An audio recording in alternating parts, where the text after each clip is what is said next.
Bonjour, que la paix soit sur vous. Nous sommes dans le confinement et c'est une sorte de prison et il faut penser aux prisons et aux prisonniers.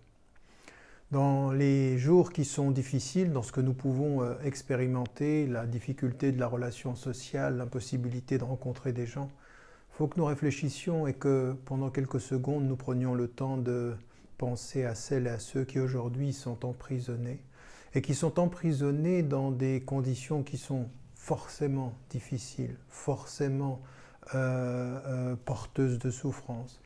Et ce que j'aimerais pouvoir dire, c'est que dans la façon dont nous pouvons et nous devons penser à elles et à eux qui sont en prison, séparés de leur famille et de la difficulté, il faut aussi que nous ayons une réflexion sur notre société.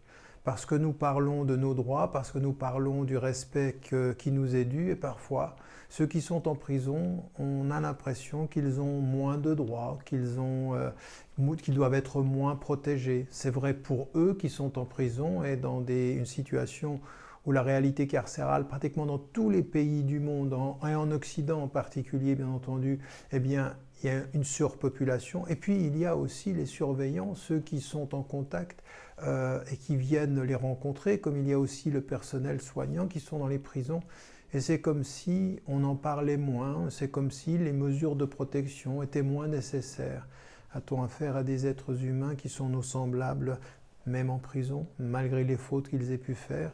Ou sommes-nous dans une société ou dans une conception de la société qui serait se protéger, nous qui sommes libres, et quant à ceux qui un jour ont commis une faute, eh bien, il faudrait leur prêter moins d'attention, partager moins de dignité. Ça ne peut pas être une société digne de ce nom. N'oubliez jamais de dire à ceux que vous aimez, que vous les aimez. La vie est fragile.